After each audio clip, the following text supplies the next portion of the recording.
नमस्कार दोस्तों, स्वागत है आप सभी का हमारे चैनल पर। आशा है आप सभी ठीक होंगे। तो जो भी बीपीएससी शिक्षक भर्ती 4.0 हिंदी विषय की तैयारी कर रहे हैं उनके लिए ये क्लास काफ़ी महत्वपूर्ण या फिर कहें तो काफ़ी फ़ायदेमंद साबित होने वाली है। ठीक है, परीक्षा को ध्यान में रखकर इसमें सभी प्रश्न लिए जा रहे हैं। फिलहाल तो हम लोग जैसे हिंदी व्याकरण और हिंदी साहित्य के मिक्स प्रश्न लेकर आ रहे हैं। ठीक है, इसके बाद मतलब आने वाले समय में हम लोग टॉपिक वाइज भी प्रश्नों को लेकर आएंगे, इसलिए हमारे चैनल के साथ ज़रूर जुड़े।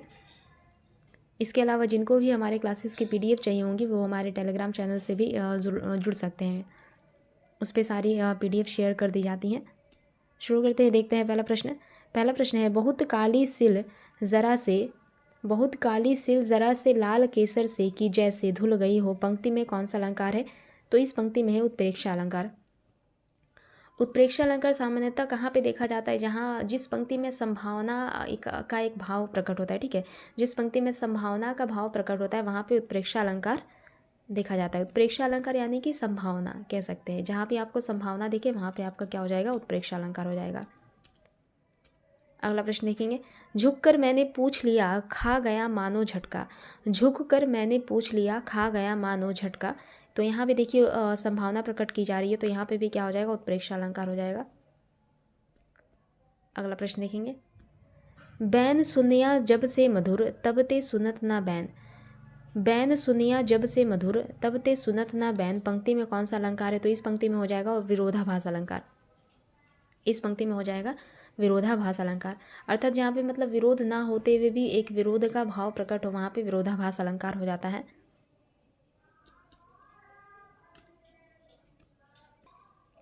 अगला प्रश्न देखेंगे, तंत्रीनाद कवित्व रस सरस राग रतिरंग, अन बूढ़े बूढ़े तिरे ते बूढ़े सब अंग। तंत्रीनाद कवित्व रस सरस राग रतिरंग, अन बूढ़े बूढ़े तिरे जे, यहाँ पे ते होगा, यहाँ पे ते होगा शायद। ठीक है, तीरे जे बूढ़े सब अंग, इस पंक्ति में कौन सा अलंकार है? 1 मिनट रुक जाइए, देखते हैं अगला प्रश्न। तंत्रीनाद कवित्व रस सरस राग रतिरंग, अन बूढ़े बूढ़े तीरे जे, यहाँ पे जे ही होगा, जे बूढ़े सब अंग। इस पंक्ति में कौन सा अलंकार है? तो इस पंक्ति में कौन सा अलंकार है? इस पंक्ति में हो जाएगा आपका, इस पंक्ति में भी वो है आपका विरोधाभास अलंकार। ठीक है, इस पंक्ति में कौन सा अलंकार है? तो इसमें विरोधाभास अलंकार है, ये वाला यहाँ पे जे ही होगा। देखते हैं, आगे बढ़ते हैं। पत्थर कुछ और मुलायम हो गया, पत्थर कुछ और मुलायम हो गया, इस पंक्ति में कौन सा अलंकार है? पत्थर कुछ और मुलायम हो गया, इस पंक्ति में कौन सा अलंकार है? तो यहाँ पे भी एक विरोध का भाव प्रकट हो रहा है, तो यहाँ पे भी आपका हो जाएगा विरोधाभास अलंकार। विस्मय यह गोदावरी अमृत फल देत, विस्मय यह गोदावरी अमृत फल देत, अमृतम फल देत, यहाँ पे आधा माह है लास्ट में। विस्मय यह गोदावरी अमृतम फल देत, इसमें भी देखिए एक विरोध का भाव प्रकट हो रहा है, तो यहाँ पे भी क्या हो जाएगा आपका? विरोधाभास अलंकार हो जाएगा। जिस छंद के प्रत्येक चरण में 11 वर्ण होते हैं उसे क्या कहा जाता है? जिस छंद के प्रत्येक चरण में 11 वर्ण होते हैं, उपेंद्र वज्रा और इंद्र वज्रा। ठीक है, ये दोनों ही छंद है, ये दोनों ही आपके वर्णिक छंद है। ठीक है, इन दोनों ही वर्णिक छंदों के भेद में, ये दोनों ही वर्णिक छंद के भेद है। तो इन दोनों के ही प्रत्येक चरण में कितने वर्ण देखे जाते हैं? तो 11 वर्ण देखे जाते हैं। चौपाई तो आपका मात्रिक छंद हो जाएगा। ठीक है, चौपाई आपका मात्रिक छंद हो जाएगा और इसके प्रत्येक चरण में 16 वर्ण देखे जाते हैं। कवित्व वर्णिक छंद में कुल कितने वर्ण होते हैं? तो 31। कवित्व वर्णिक छंद में कुल 31 वर्ण देखे जाते हैं। अच्छा, कवित्व छंद के भेद भी है, 3 भेद है इसके। कौन कौन से? मनहरण कवित्त, रूप घनाक्षरी, देव घनाक्षरी। मनहरण कवित्त, रूप घनाक्षरी, देव घनाक्षरी, ये कवित्व छंद के भेद है। निम्नलिखित पंक्ति में कौन सा छंद है? निम्नलिखित पंक्ति में कौन सा छंद है? तो न जिसमें कुछ पौरुष हो, न जिसमें कुछ पौरुष हूँ यहाँ, सफलता वह पा सकता कहाँ। न जिसमें कुछ पौरुष हूँ यहाँ, सफलता वह पा सकता कहाँ।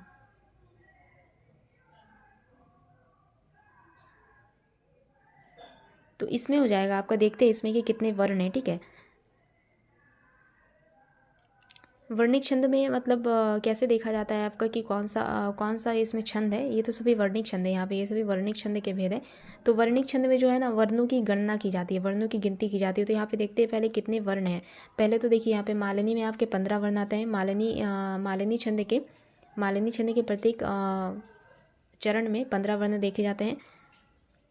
सवैया में आपका देखा जाता है 22 से 26 के करीब, ठीक है। सवैया में आपका 22 से 26 के करीब वर्ण देखे जाते हैं। वंशस्थ में आपके 12 वर्ण देखे जाते हैं, और द्रुत विलंबित में भी आपके 12 वर्ण देखे जाते हैं। तो इस प्रकार यहाँ पे देखते हैं कि वर्ण कितने हैं। पहले यहाँ पर 1 2 3 4 5 6 7 8 9 10 11 12, अच्छा 12 वर्ण यहाँ पे, मतलब या तो वंशस्थ होगा या तो द्रुत विलंबित होगा। तो इस प्रकार अब हम यहाँ पे इसको कैसे पहचानेंगे, तो इसको पहचानने का मतलब अब जैसे कि आपको इसका गण याद करना पड़ेगा, ठीक है, कि द्रुत विलंबित में गणों का क्रम क्या हो जाएगा, वंशस्थ में गणों का क्रम क्या हो जाएगा। तो वंशस्थ में देखिए, वंशस्थ में गणों का क्रम है जत जर, मतलब ये याद रखने का एक ट्रिक है। वंशस्थ में गणों का क्रम क्या हो जाएगा आपका जत जर, यानी कि जगण तगण जगण रगण, इस प्रकार। और द्रुत विलंबित में क्या हो जाएगा, द्रुत विलंबित के गणों का क्रम हो जाएगा आपका, द्रुत विलंबित के गणों का क्रम है नभ भर। इसके गणों का क्रम क्या हो गया आपका, नगण भगण रगण। तो अगर आप लोगों को जैसे कि वर्णिक छंद का अगर आप लोगों को सूत्र पता है तो अच्छी बात है, नहीं पता है तो मैं एक बार बता रही हूँ। यहाँ पे देखिए, यमाता राज भान सलगा, यमाता यस, ऐसे तो इसकी डिटेल क्लास लानी ज़रूरी है, मतलब डिटेल क्लास में से बेहतर तरीके से समझाया जा सकता है। यमाता राज भान सलगा, ये पूरे एक ही में होगा, ठीक है, एक लाइन में होगा ये, यमाता राज भान सलगा। तो ये किस प्रकार हो जाएगा, देखिए य से हो जाएगा आपका, यस मतलब यगण, ठीक है।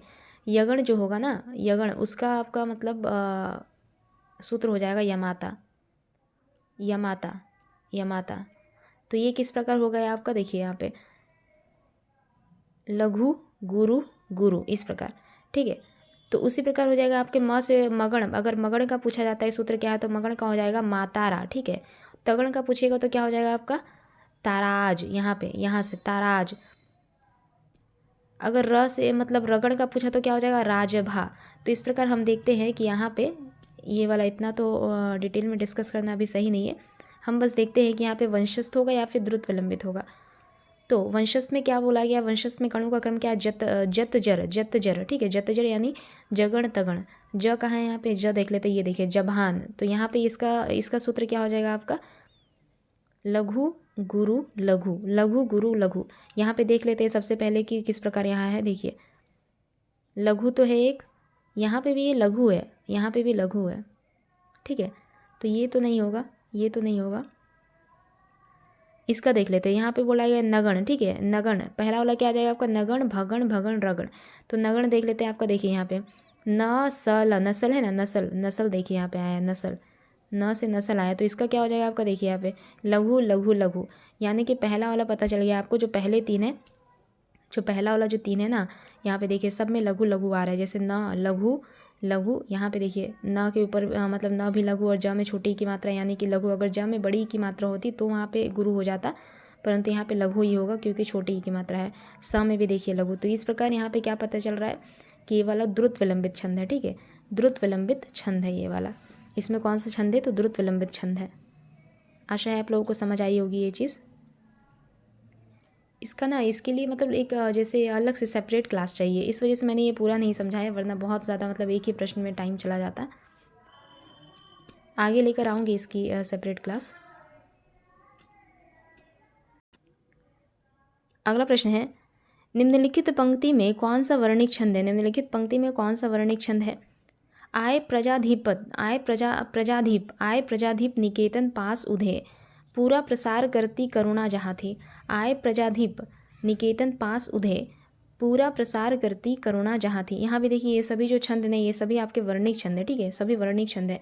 तो इसमें पहले देख लेते हैं कि इन वर्णिक छंदों की मतलब प्रत्येक चरण में कितने वर्ण होते हैं, ठीक है। एक तो मतलब दो चीज़ें आप लोगों को याद करनी ज़रूरी है। दो तरीके से प्रश्न पूछे जाते हैं कि जैसे वसंत तिलका में मतलब कितने वर्ण वर्णिक छंद है, वर्णिक छंद का एक भाग है, वर्णिक छंद का भेद है वसंत तिलका। तो वसंत तिलका छंद के अंतर्गत कितने मतलब प्रत्येक चरण में कितने वर्ण होते हैं, ये प्रश्न पूछा जाता है। दूसरा ये प्रश्न पूछा जाता है कि मतलब मान लीजिए पूछ लिया कि वसंत तिलका छंद के गणों का क्रम क्या है, ठीक है, इस प्रकार पूछ लेगा। तो इसलिए आप लोगों को जितने भी वर्णिक छंद हैं उनके गणों का क्रम, जैसे मैंने अभी इससे पहले वाले प्रश्न में बताया, गणों का क्रम प्लस उसमें उसके प्रत्येक चरण में कितने वर्ण होते हैं ये याद रखना ज़रूरी है, वरना फिर एग्जाम में फंस सकते हैं। जैसे वसंत तिलका के प्रत्येक चरण में कितने वर्ण होते हैं, तो वसंत तिलका के प्रत्येक चरण में आपके हो जाते हैं 14 वर्ण। वसंत तिलका के प्रत्येक चरण में हो जाते हैं कितने वर्ण, तो 14 वर्ण। वसंत तिलका के प्रत्येक चरण में 14 वर्ण देखे जाते हैं। मंदाक्रांता के प्रत्येक चरण में देखे जाते हैं 17 वर्ण। सवैया के तो पहले ही बताया आप लोगों को 22 से 26 वर्ण देखे जाते हैं। सवैया छंद के प्रत्येक चरण में 22 से 26 वर्ण देखे जाते हैं। उपेंद्र वज्रा या फिर इंद्र वज्रा, ठीक है, दोनों ही छंदों के प्रत्येक चरण में 11 वर्ण देखे जाते हैं। उपेंद्र वज्रा या फिर इंद्र वज्रा, उपेंद्र वज्रा या फिर इंद्र वज्रा, अभी थोड़ी देर पहले आया था इससे संबंधित प्रश्न। तो देखिए इन दोनों में 11 वर्ण देखे जाते हैं। तो अब अगर मतलब आपके ऑप्शन में दे दिया गया, दोनों ही ये विकल्प में दे दिए गए, इंद्र वज्रा भी और उपेंद्र वज्रा भी, तो आपको पता है कि दोनों में से एक है। वर्ण के अनुसार मतलब पता है पंक्ति में 11 वर्ण आ रहे हैं, तो यानी दोनों में से कोई एक होगा छंद, ठीक है, या तो उपेंद्र वज्रा या फिर इंद्र वज्रा। परंतु अब इसे पहचानेंगे कैसे, तो इसके लिए हमें क्या याद करना पड़ेगा, इसके गणों का क्रम याद करना पड़ेगा, ठीक है। इसे पहचानने के लिए हमें क्या याद करना पड़ेगा, तो गणों का क्रम याद करना पड़ेगा। इसलिए जितने भी वर्णिक छंद हैं उनके गणों का क्रम प्लस उनके वर्ण याद करना ज़रूरी है। तब अभी यहाँ पे देखते हैं कि कौन सा छंद हो जाएगा, कौन सा वर्णिक छंद है। देखते हैं कितने वर्ण हैं प्रत्येक चरण में। 1 2 3 4 5 6 7 8 9 10 11 12 13 14। तो देखिए यहाँ पे कौन सा साफ पता चल रहा है, यहाँ पे दूसरा तो कोई है नहीं 14 वर्णों वाला छंद, तो इसलिए कौन सा ये हो जाएगा, तो वसंत तिलका हो जाएगा, वसंत तिलका, ठीक है। तो इसके हमें गणों का क्रम देखने का ज़रूरत नहीं है क्योंकि ये तो साफ ऐसे ही पता चल गया। देखते हैं अगला प्रश्न। भुजंग प्रयाति कौन सा छंद है, भुजंग प्रयाति कौन सा छंद है, तो यह एक वर्णिक छंद है। भुजंग प्रयाति एक वर्णिक छंद है। काव्य गुण क्या है, काव्य गुण क्या है, काव्य के सौंदर्य और अभिव्यंजना शक्ति को बढ़ाने वाले तत्व। काव्य में रस, अलंकार और छंद का समावेश। काव्य का स्वरूप, या फिर इनमें से कोई नहीं। तो काव्य गुण है काव्य के सौंदर्य, अभिव्यंजना और शक्ति, अभिव्यंजना शक्ति, काव्य के सौंदर्य और अभिव्यंजना शक्ति को बढ़ाने वाले तत्व, ठीक है। काव्य गुण क्या है, तो काव्य के सौंदर्य और अभिव्यंजना शक्ति को बढ़ाने वाले तत्व। अगला प्रश्न देखेंगे। काव्य प्रकाश नामक ग्रंथ के रचयिता कौन रहे, काव्य प्रकाश नामक ग्रंथ के रचयिता कौन रहते हैं, तो मम्मट। काव्य प्रकाश नामक ग्रंथ के रचयिता रहते हैं मम्मट, काव्य प्रकाश ग्रंथ के रचयिता रहे मम्मट। उसी प्रकार काव्य अलंकार ग्रंथ के रचयिता रहते हैं भामा, काव्य दर्श के रचयिता रहे दंडी, सभी महत्वपूर्ण है। काव्य अलंकार सूत्रवृत्ति के रचयिता रहते हैं वामन, याद रखिएगा इसे। काव्य अलंकार के रचयिता रहे भामा, काव्य दर्श के रचयिता रहे दंडी, काव्य अलंकार सूत्रवृत्ति के रचयिता कौन रहे, तो वामन। देखिए अभी तुरंत बताया। काव्य अलंकार सूत्रवृत्ति किसकी रचना है, काव्य अलंकार सूत्रवृत्ति आचार्य वामन की रचना है, काव्य अलंकार सूत्रवृत्ति आचार्य वामन की रचना है। सूत्र शैली में रचित है, काव्य अलंकार सूत्रवृत्ति जो है ये रचना सूत्र शैली में रचित है, ठीक है। इसमें 5 अधिकरण है, कितने अधिकरण है इसमें, 5 अधिकरण है। प्रत्येक अधिकरण अध्यायों में विभक्त है, प्रत्येक अधिकरण जो है काव्य अलंकार सूत्रवृत्ति में 5 अधिकरण है और प्रत्येक अधिकरण अध्यायों में विभक्त है। इस प्रकार काव्य अलंकार सूत्रवृत्ति नामक ग्रंथ में कुल कितने अध्याय है, तो 12 अध्याय है। काव्य अलंकार सूत्रवृत्ति में कुल 12 अध्याय है। भारतीय संविधान के किस संशोधन द्वारा मैथिली को संविधान की 8वीं अनुसूची में जोड़ा गया। भारतीय संविधान के किस संशोधन द्वारा मैथिली को संविधान की 8वीं अनुसूची में जोड़ा गया, तो 92वां संविधान संशोधन के द्वारा। 92वां संविधान संशोधन के द्वारा मैथिली को संविधान की 8वीं अनुसूची में जोड़ा गया। कौन सा प्रत्यय लगाने से सुंदर विशेषण भाववाचक संज्ञा में बदल जाएगा। सुंदर विशेषण जो शब्द है, सुंदर जो शब्द है ये एक विशेषण शब्द है, इसे भाववाचक संज्ञा में बदलना है तो हमें इनमें से कौन सा शब्द लगाना पड़ेगा, कौन सा प्रत्यय लगाना पड़ेगा अंत में, तो ता लगाना पड़ेगा। सुंदर से सुंदर के अंत में अगर हम लोग ता लगा देते तो कौन सा हो जाएगा, तो भाववाचक संज्ञा के अंतर्गत आ जाएगा वो, ठीक है, भाववाचक संज्ञा में बदल जाएगा, ठीक है। सुंदरता भाववाचक संज्ञा शब्द है एक। डॉक्टर गुलाब राय के अनुसार रीतिकाल के प्रथम कवि कौन रहे, डॉक्टर गुलाब राय के अनुसार रीतिकाल के प्रथम कवि रहे केशव दास। आचार्य रामचंद्र शुक्ल जी ने चिंतामणि त्रिपाठी को रीतिकाल का प्रथम कवि माना है, याद रखिएगा, यह भी पूछा जाता है। हिंदी का प्रथम आंचलिक उपन्यास किसे माना जाता है? तो हिंदी का प्रथम आंचलिक उपन्यास मैला आंचल को माना जाता है, जिसके रचयिता कौन रहते हैं? रेणु, फणीश्वर नाथ रेणु, फणीश्वर नाथ रेणु। रतिनाथ की चाची, रतिनाथ की चाची और एक हो गया आपका ये बलचनामा, ये दोनों ही किनकी रचनाएं हैं? तो नागार्जुन की रचनाएं हैं। ये दोनों ही किनकी रचनाएं हैं? ये दोनों ही किनकी रचनाएं हैं? तो नागार्जुन की रचनाएं हैं। ठीक है, ये दोनों ही नागार्जुन की रचनाएं हैं ये दोनों ही। सेठ बांकीमल किनकी रचना है? तो अमृतलाल नागर की। अमृतलाल नागर का आंचलिक उपन्यास है, ये सभी आंचलिक उपन्यास है, ये याद रखिएगा। रतिनाथ की चाची, बलचनामा, ये दोनों ही आंचलिक उपन्यास किनका है? तो नागार्जुन का है। सेठ बांकीमल भी आंचलिक उपन्यास है, जिसके रचयिता रहते हैं अमृतलाल नागर। सेठ बांकीमल भी एक आंचलिक उपन्यास है, जिसके रचयिता कौन रहे? तो अमृतलाल नागर, अमृतलाल नागर। ठीक है, यहाँ पे लिखा हुआ है, देखिए। रतिनाथ की चाची, बलचनामा नागार्जुन की रचना है, नागार्जुन के आंचलिक उपन्यास है। सेठ बांकीमल अमृतलाल नागर का आंचलिक उपन्यास है। सुनहु तात यह अकथ कहानी आत्मकथा किनकी है? तो शिवानी की आत्मकथा है। सुनहु तात यह अकथ कहानी आत्मकथा है किनकी? तो शिवानी की। ताप के ताए हुए दिन के लिए किसे साहित्य अकादमी पुरस्कार से सम्मानित किया गया? ताप के ताए हुए दिन के लिए त्रिलोचन शास्त्री को साहित्य अकादमी पुरस्कार से सम्मानित किया गया। ताप के ताए हुए दिन के लिए त्रिलोचन शास्त्री को साहित्य अकादमी पुरस्कार से सम्मानित किया गया। कब? तो 1981 ईस्वी में। ठीक है, 1981 ईस्वी में ताप के ताए हुए दिन के लिए त्रिलोचन को साहित्य अकादमी पुरस्कार से सम्मानित किया गया।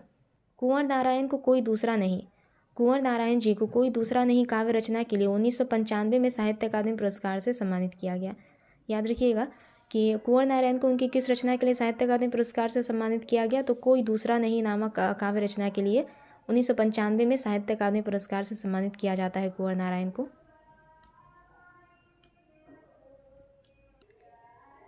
अगला प्रश्न है, वाग्देवी की कांस्य प्रतिमा किस पुरस्कार में प्रदान की जाती है? वाग्देवी की कांस्य प्रतिमा ज्ञानपीठ पुरस्कार में प्रदान की जाती है। वाग्देवी की कांस्य प्रतिमा ज्ञानपीठ पुरस्कार में प्रदान की जाती है। रश्मिरथी का कथानक किससे लिया गया है? रश्मिरथी का कथानक किससे लिया गया है? रश्मिरथी किनकी रचना है? तो दिनकर की रचना है। रश्मिरथी जो है यह दिनकर की रचना है और इसका कथानक महाभारत से लिया गया है। ठीक है, इसका कथानक महाभारत से लिया गया है। इनमें दुष्यंत कुमार का गज़ल संग्रह कौन सा है? तो एक कंठ विश्वाई। एक कंठ विश्वाई दुष्यंत कुमार का गज़ल संग्रह है। दुष्यंत कुमार एक गज़ल सम्राट माने जाते हैं। दुष्यंत कुमार जो है ये गज़ल सम्राट माने जाते हैं। याद रखिए, दुष्यंत कुमार एक गज़ल सम्राट माने जाते हैं। ठीक है, गज़ल के प्रवर्तक माने जाते हैं दुष्यंत कुमार, गज़ल सम्राट कहे जाते हैं। इसके अलावा इनका मूल नाम क्या रहा? तो दुष्यंत नारायण त्यागी। दुष्यंत कुमार का मूल नाम रहा दुष्यंत नारायण त्यागी। प्रारंभ में दुष्यंत कुमार परदेसी तथा अनुरागी उपनाम से कविताएं लिखा करते थे। प्रारंभ में दुष्यंत कुमार परदेसी और अनुरागी उपनाम से कविताएं लिखा करते थे। तो आज का यह हमारा अंतिम प्रश्न रहा। अगले क्लास में जल्दी मिलेंगे। क्लास कैसी लगी आप हमें ज़रूर बताएं कमेंट बॉक्स में।